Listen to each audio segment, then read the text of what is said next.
మన ప్రభువైన యేసుక్రీస్తు నామములో మీ అందరికీ శుభాలు తెలియచేస్తూ ఉన్నాను. 29వ దినము లెంటులో ప్రభు మనకిచ్చిన మంచి అవకాశాన్ని బట్టి ప్రభుకి నేను వేలాది స్తుతులు చెల్లిస్తూ ఉన్నాను. ఈ దినం కొరకు ఏర్పాటు చేయబడిన దైవలేఖన భాగములు యెహెజ్కేలు గ్రంథం 20వ అధ్యాయం 47 నుండి 49 వరకు, లూకాసు వార్త 23వ అధ్యాయము 33 నుండి 38, ఉత్తర ప్రచుత్తర భాగం 22వ దావీదు కీర్తన. ఈ మూడు పాఠ్య భాగాల ఆధారంగా ఇవ్వబడిన అంశము ఎరుగని స్థితి, ఇగ్నోరెన్స్. త్రియేక దేవుని నామమున అందరికీ శుభాలు వందనాలు తెలియచేస్తున్నాను. ప్రియులారా, దేవుని మహాకృపలో మనము ఈ విధంగా ప్రభుని ఆరాధించడానికి దేవాతి దేవుడిచ్చిన సమయాన్ని బట్టి ప్రభుకి నేను కృతజ్ఞతాస్తుతులు చెల్లిస్తూ ఉన్నాను. ద మీనింగ్ ఆఫ్ ఇగ్నోరెన్స్ మనం చూస్తే ల్యాక్ ఆఫ్ నాలెడ్జ్ అనే మాట మనం చూస్తూ ఉంటాం. అయితే ల్యాక్ ఆఫ్ నాలెడ్జ్ మాత్రమే కాదు, ఇగ్నోరెన్స్ అంటే తెలిసినా తెలియనట్టు ఉండడం అనే అర్థం కూడా. అంటే జ్ఞానం లేకపోవడం మాత్రమే కాదు, కానీ తెలిసినా తెలియనట్టుగా ఉండడం కూడా ఇగ్నోరెన్స్, ఇగ్నోర్ అనే మాటను మనం ఉపయోగిస్తాం. ఈ అర్థముతో, ఈ ఆలోచనతో మనం ఈ యొక్క అంశాన్ని అర్థం చేసుకోవడానికి ప్రయత్నం చేద్దాం. ఆధ్యాత్మికమైనటువంటి ఇగ్నోరెన్స్, ఎరుగనటువంటి స్థితి ఏంటి అంటే, మనము చాలా మంది అలా ఎరుగని స్థితిలో ఉన్నారు. కాలానుగుణంగా మనం గమనించుతూ ఉన్నప్పుడు ఆదిలో నుండే ప్రభువు పశువులతో పోలుస్తూ తన ప్రజలను గురించి చెప్తా ఉన్నాడు. యెషయా గ్రంథము 1వ అధ్యాయము 3 వచనాల భాగాల్లో మనం చూస్తూ ఉన్నప్పుడు 3వ వచనంలో ఆయన ఈ విధంగా పలుకుతూ ఉన్నాడు.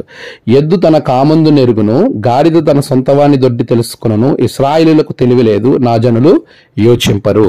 ఇశ్రాయేలు ప్రజలు దేవుణ్ణి ఎరగని వారిగా ఉన్నారు, అందుకే వారికి తెలివి లేదు. దేవుణ్ణి ఎరగని జనాంగంగా, దేవుడు తెలిసినప్పటికీ, దేవుని కార్యాలు ఎరిగినప్పటికీ, దేవుని కార్యాలు చూచినప్పటికీ ఆయనను ఎరగని వారు జీవించినట్లుగా వారు జీవించారు అని ప్రభు చెప్తా ఉన్నాడు. రెండవదిగా మనం ఇంకా వెనకటి కాలంలోనికి వెళితే ద బుక్ ఆఫ్ ఎక్సోడస్ 5వ అధ్యాయం 5th చాప్టర్ 2nd verse ఫరోను గురించి మనం అక్కడ ఒక మంచి ఆలోచన చూడగలుగుతాం. ఫరో అంటాడు మోషేతో, యెహోవాను నేను ఎరగను, యెహోవా ఎవడు అనే మాటను ఆయన పలకడం అనేది మనం చూస్తూ ఉంటాం. చూడండి, ఫరో, నేను అతని మాట విని ఇశ్రాయేలు పోనిచ్చుటకు యెహోవా ఎవడు, నేను యెహోవాను ఎరుగను, ఇశ్రాయేలీలను పోనీయను అనెను. ఈరోజు దేవుణ్ణి ఎరగనటువంటి వానిగా ఆనాడు ఫరో ఉన్నాడు. అంటే అంత మాత్రమే కాదు, ఏలీ కుమారులు వారు కూడా దేవుణ్ణి ఎరగని స్థితిలో ఉండి దుర్మార్గులుగా జీవించారు. సమూయేలు 1వ గ్రంథము 2వ అధ్యాయము 12వ వచనాన్ని మనం చూస్తూ ఉన్నప్పుడు అక్కడ ఏలీ కుమారులు యెహోవాను ఎరుగని వారై మిక్కిలి దుర్మార్గులయ్యుండిరి. ఏలీ కుమారులు కూడా దేవుణ్ణి ఎరగని వారిగా ఉన్నారు. అంత మాత్రమే కాదు, మనం చూస్తే ఇర్మియా గ్రంథము 8వ అధ్యాయం 7వ వచనములో అక్కడ కూడా పక్షులతో పోలుస్తూ ఉన్నాడు. పక్షులైనా దేవుణ్ణి ఎరిగి ఉన్నాయి, కానీ ఈయన ప్రజలు నన్ను ఎరిగి లేకుండా ఉన్నారు, విశ్వాసఘాతుకులయ్యారు అనే మాటను ఇక్కడ జ్ఞాపకం చేస్తూ ఉన్నాడు. ఆకాశంలో నెగురు సంకుబుడి కొంగయైనను తన కాలము నెరుగును, తెల్ల గువ్వయు మంగళ కత్తి పెట్టయు ఓదే కొరుకును తాము రావలసిన కాలము నెరుగును, అయితే నా ప్రజలు యెహోవా న్యాయ విధిని ఎరుగరు. దేవుణ్ణి ఎరగని వారు, ఆయన న్యాయ విధిని ఎరగని జనాంగం అనే విషయాన్ని ఇక్కడ చాలా స్పష్టంగా ఇర్మియా ద్వారా ఆనాటి దేవుని యొక్క ప్రజలకు, ఇశ్రాయేలీలకు ఆ కాలంలో ప్రభు జ్ఞాపకం చేస్తున్నాడు. అంత మాత్రమే కాదు, యేసుతో ఉండి యేసు ప్రభుని గురించి అన్ని తెలిసి అద్భుతాలు చూసినటువంటి పేతురు దేవుణ్ణి ఎరగను అని 3 సార్లు చెప్పాడు. మనము పాఠ్యభాగాలు గమనించినట్లయితే మత్తయి సువార్త 26వ అధ్యాయము 34వ వచనాన్ని మనం చూస్తూ ఉన్నప్పుడు అక్కడ వాక్యములో ఈ విధంగా మాట్లాడుతూ ఉన్నాడు. మత్తయి సువార్త 26వ అధ్యాయము 34వ వచనము, ఈ రాత్రి కోడి కూయక మునిపే నీవు నన్ను ఎరుగనని ముమ్మారు చెప్పదవని నీతో నిశ్చయంగా చెప్పుచున్నాను. ప్రభు చెప్పినట్టుగానే ఆ 26వ అధ్యాయం చివరిలో వరకు మనం చూస్తూ ఉన్నప్పుడు ఆయన కోడి కుయ్యక మునిపే పేతురు యేసును ఎరుగను అని 3 సార్లు చెప్పడం మనం గమనిస్తాం. అంత మాత్రమే కాదు, నేటి పాఠ్య భాగంలో మనం గమనిస్తే లూకాసు వార్త 23వ అధ్యాయం 33 నుండి 38 వచనాల వరకు అక్కడ సిలువను వేసినటువంటి వారిని, సైనికులను సంబోధిస్తూ ప్రభు చెప్తున్నాడు, వీరు ఏమి చేయుచున్నారో వీరు ఎరుగరు అనే మాటను ప్రభు అక్కడ ప్రస్తావించడం మనం చూస్తూ ఉన్నాం. ప్రియులారా, 34వ వచనం, తండ్రి వీరేమి చేయుచున్నారో వీరెరుగరు గనక వీరిని క్షమించు అనే మాటను ప్రభు జ్ఞాపకం చేస్తా ఉన్నాడు. ప్రియులారా, ఎరుగని స్థితి ఈరోజున చాలా మంది యేసుతో వెళుతూనే యేసు ప్రభుని గురించి తెలిసే యేసును అన్ని ఎరిగిన వారిగా, ఆయనను ఉండవలసిన వారే ఆయన్ని ఎరగనటువంటి వారిగా చాలా మంది ఉన్నట్టుగా మనం చూస్తా ఉన్నాం. ఆయనను తెలిసే ఆయనను లోకరక్షకుడని ఎరగక, ఆయనను గురించి పూర్తిగా తెలియక, ఆయన ఒక నజరేయుడని యేసుని మామూలుగా తెలిసి ఆయనను భయంకరంగా హింసించారు, భయంకరంగా శ్రమలు పెట్టారు. అలాంటి వారికి ప్రభు క్షమాపణ ఇస్తా ఉన్నాడు. అక్కడ అలాంటి వారిని క్షమిస్తా ఉన్నాడు. ఎంతగా శ్రమ పెట్టాడంటే భయానకమైనటువంటి శ్రమ. ఉత్తర పచ్చుత్తర భాగము కీర్తన 22:18 మనం గమనిస్తే ఆయన అక్కడ చెప్తున్న మాట, నా వస్త్రములు వారు పంచుకొనుచున్నారు, నా అంగీ కొరకు చీట్లు వేయిచున్నారు. ఆయనను ఎంతగా శ్రమ పెట్టారో మనము ఈ ప్రవచనాత్మకమైనటువంటి మాటలను గురించి వింటూ యేసు ప్రభు శ్రమను జ్ఞాపకం చేసుకోవచ్చు. ప్రియులారా, అంతగా ప్రభుని శ్రమ పెట్టినటువంటి అక్కడ సిలువ వేసినటువంటి సైనికులు, అధిపతి యొక్క సైనికులను మనం చూస్తూ ఉంటాము. అదేవిధంగా 7వదిగా మరొక గుంపు మనం చూస్తూ ఉన్నాం. యేసు ప్రభు దర్శించినప్పుడు యేసుని ఎరగినటువంటి ఆనాటి యెరూషలేము జనాంగం. లూకాసు వార్త 19:43 ప్రభు అన్నాడు, నేను దర్శించిన కాలమున నీవు నన్ను ఎరుగుకుంటివి. చూడండి, లూకాసు వార్త 19:43 ప్రభు నిన్ను దర్శించిన కాలము నీవు ఎరుగుకుంటివి కనుక నీ శత్రువులు నీ చుట్టూ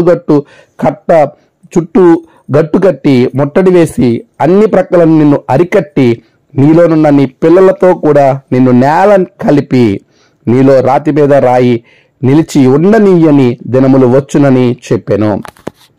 యేసును ఎరిగినటువంటి స్థితిలో ఆనాటి యెరూషలేము వాసులు, యెరూషలేము పట్టణము ఉండడం మనం గమనిస్తాం. ఈ 7 గుంపులు 7గురు ఈ దేవుణ్ణి ఎరగని వారు, ఆది నుండి కూడా యేసును సిలువ వేసిన నాటి వరకు కూడా యేసును ఎరగని, దేవుణ్ణి ఎరగని జనాంగం పట్ల ప్రభు యొక్క ఆలోచన ఏమైందో, అలాంటి ప్రజలు ఏ విధంగా ఉన్నారో మనం గమనిస్తాం. ప్రియులరా, ఈరోజు నువ్వు దేవుణ్ణి ఎరగని వానిగా ఉన్నావా? ఆ రోజు వారి వలె. అలా ఉంటే మనకు వచ్చే నష్టాలు ఏంటో తెలుసా? సమూయేలు మొదటి గ్రంథం 2:12 అంటాడు, ఏలీ కుమారులు దేవుణ్ణి ఎరగక దుర్మార్గులైరి. నువ్వు దేవుణ్ణి ఎరగకపోతే, నీ బిడ్డలు దేవుణ్ణి ఎరగకపోతే వారు దుర్మార్గులుగా మారిపోతారు. రెండవదిగా ఫరో, నిర్గమాకాండం 5:2 ఫరో దేవుణ్ణి ఎరగకపోవడం వల్ల దేవుని భయం లేకుండా పోయింది అతనికి. అందువల్ల తన రాజ్యముతో తన కుటుంబం కూడా శిక్ష అనుభవించింది. ఎంతో మంది చనిపోయారు. చాలా శిక్ష, 10 తెగుళ్ళు వచ్చినాయి ఫరోకి, కేవలం దేవుని ఎరగకపోవడం వల్లనే. ఈరోజు దేవుణ్ణి ఎరగకపోవడం వలన మనము శిక్షను కొని తెచ్చుకునే వారంగా ఉంటాము. మూడవది, దేవుణ్ణి ఎరగకపోవడం వలన కీడు వెంట కీడు జరుగుతూ ఉంటుంది. అలా చేసేవారిగా ఉంటారు. ఇర్మియా గ్రంథము 9:3 ప్రభు చెప్తున్నారు, వెండ్లను త్రొక్కి వంచునట్లు అబద్ధమాడుటకే వారు తమ నాలుకను వంచుదురు. దేశములో తమకున్న బలమును నమ్మకంగా ఉపయోగపరచరు. నన్ను ఎరుగక కీడు వెంట కీడు చేయిచు ప్రవర్తించుచున్నారు. ఇదే యెహోవా. దేవుణ్ణి ఎరగకపోవడం వలన కీడు వెంట కీడు చేస్తారు. వారు ఇంకా అత్యధికమైన పాపంలోకి వెళ్ళిపోతారు. ఈరోజు కీడు వెంట కీడు మనిషి చేస్తున్నాడు అని అంటే దేవుణ్ణి ఎరగని వారిగా ఉంటున్నారు కాబట్టే కీడు వెంట కీడు చేస్తారు. 4వదిగా వారు బుద్ధిహీనులు అవుతారంట. ఇర్మియా గ్రంథం 5:4 గనక మనం చూస్తే చెప్తున్నాడు, నేను ఇట్లనుకుంటేని వీరు ఎన్నిక లేని వారై ఉండి యెహోవా మార్గమును తమ దేవుని న్యాయ విధిని ఎరగక బుద్ధిహీనులై ఉన్నారు. దేవుని మార్గాన్ని ఎరగకపోవడం, ఆయన న్యాయ విధిని ఎరగకపోవడం, దీని వలన వారు బుద్ధిహీనులయ్యారు, బుద్ధిహీనులుగా మారిపోతున్నారు. అందువలన దేవుణ్ణి ఎరిగేవానిగా ఉండాలి మనం. దేవుణ్ణి ఎరగకపోవడం వలన బుద్ధిహీనత వస్తుంది అనే విషయాన్ని జ్ఞాపకం చేస్తున్నాను. చూడండి, 5వదిగా దశలోనికి రాసిన మొదటి పత్రిక 4:4 చెప్తున్నాడు, మీలో ప్రతివాడును దేవుని ఎరుగని అన్యజనుల వలె కామాభిలాషియందుగాక అనే మాటను ప్రస్తావిస్తున్నాడు అపోస్తలుడైన పౌలు. అంటే దేవుణ్ణి ఎరగని వారు కామాభిలాషియందు ఆసక్తి కలిగి ఉంటారు, కామము యందు అభిలాష కలిగి ఉంటారు. నువ్వు లోకానుసారంగా వెళ్ళిపోతావు, లోకరీతిగా వెళ్ళిపోతావు. తత్ఫలితంగా భయానకమైనటువంటి దేవుని యొక్క కోపం నీ మీద వస్తుంది. కాబట్టి అన్యజనులు దేవుణ్ణి ఎరగక ఎలా చెడిపోయారో, నువ్వు దేవుణ్ణి ఎరగకపోతే కామము యందు అభిలాష కలిగిన వానిగా నీ జీవితము భయానకమైనటువంటి శ్రమల గుండా ప్రయాణం చేస్తూ ఉంటుంది. ప్రియులారా, ఆరోది మనం గమనిస్తే దేవుణ్ణి ఎరగకపోవడం వల్ల వచ్చేటువంటి నష్టము మనలను కూడా ఆయన ఎరగను అని చెప్తాడు. తిమోతికి రాసినటువంటి 2వ పత్రిక 2వ అధ్యాయము 12వ వచనాన్ని మనం చదువుతున్నప్పుడు అక్కడ అంటూ ఉన్న మాటను మనం చూడొచ్చు. సహించిన వారమైతే ఆయనతో కూడా ఎలుదము, ఆయనను ఎరుగమంటే మనలను ఆయన ఎరుగును అనెను. మనం దేవుణ్ణి ఎరగనంటే ఆయన కూడా మనల్ని ఎరగను అని అంటాడు. అలాంటి భయంకరమైనటువంటి నష్టం, అలాంటి భయంకరమైనటువంటి ఫలితం మనం అనుభవిస్తాం. 7వది, ఆయనను ఎరగకపోవడం వల్ల దేవుడు తన శిక్షను పంపుతాడు. చూడండి, యెహెజ్కేలు గ్రంథం పాత నిబంధన పాఠ్యభాగము 20వ అధ్యాయము 44 నుండి కనుక మనం చూస్తే, దాని యొక్క కాంటెక్స్ట్ కనుక మనం చూడగలిగితే అక్కడ అంటున్నాడు ప్రభు, ఇశ్రాయేలీయులారా, మీ దుర్మార్గతను బట్టి, మీ కాని చేష్టలను బట్టి కాక నా నామమును బట్టి నేను మీకు ఇలాగ చేయగా నేనే యెహోవానని మీరు తెలుసుకొందురు అని చెబుతూ ఆయన అంటున్నాడు. 40 దక్షిణ దేశమా, యెహోవా మాట ఆలకించుము. ప్రభువైన యెహోవా సెలవిచ్చినదేమనగా, నేను నీలో అగ్ని రాజబెట్టెదను, అది నీలోనున్న పచ్చని చెట్లన్నిటినీ ఎండిన చెట్లన్నిటినీ దహించును, అది ఆరిపోకుండును, దక్షిణ దిక్కు మొదలుకొని ఉత్తర దిక్కు వరకు భూముఖమంతయు దాని చేత కాల్చబడును. ఎందుకు ఇదంతా జరిగిందంటే 27వ వచనంలో చూస్తూ ఉంటే, నరపుత్రుడా, ఇశ్రాయేలుతో మాటలాడి ఇట్లు ప్రకటింపు, ప్రభువు యెహోవా సెలవిచ్చినదేమో, మీ పితరులు నా ఎడల అతిక్రమము చేసి నన్ను దూషించి వారికి ఇచ్చిదని నేను ప్రమాణపూర్వకంగా చెప్పిన దేశంలోనికి నేను వారిని రప్పించిన తర్వాత ఎత్తైన ఒక కొండనే గాని దట్టమైన ఒక వృక్షమునే గాని తాము చూచినప్పుడల్లా బలులు అర్పణలను అర్పించుచు అక్కడ పరిమళ ధూపము ప్రతిష్ఠించుచు పానార్పము చేయుచు నాకు కోపం పుట్టించితిరి. చూసారా, దేవుణ్ణి వదిలిపెట్టేశారు, దేవుని కార్యాన్ని వదిలిపెట్టేశారు, అపవిత్రపరుచుకున్నారు.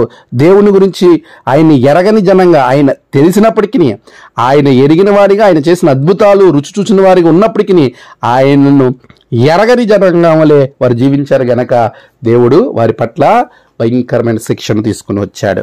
ఈరోజు ఈ 7 ప్రమాదకరమైనటువంటి అపాయాలు దేవుణ్ణి ఎరగకపోవడం వలన మన జీవితంలోకి వస్తాయి. అలా ఎరగకపోవడం వల్ల కారణాలు ఏంటి అంటే, హోషేయ గ్రంథం 13:14 చెప్తూ ఉన్నాడు, వ్యభిచారమైన మనసు అంట, వ్యభిచారమైన మనసు. అలాంటి మనసు ఎవరైతే ఉంటారో అలాంటి వారికి దేవుణ్ణి ఎరగని స్థితిలో వారు ఉంటారు. చూడండి, ఆయనను పాతాళ వశములో నుండి నేను వారిని విమోచించదను అని చెబుతూ అక్కడ మరణాన్ని గురించి జయిస్తూ చెప్తున్నటువంటి పశ్చాత్తాపము నాకు పుట్టదు అని ప్రభువు జ్ఞాపకం చేస్తూ ఈయన అంటున్నాడు వ్యభిచార మనసు గురించి.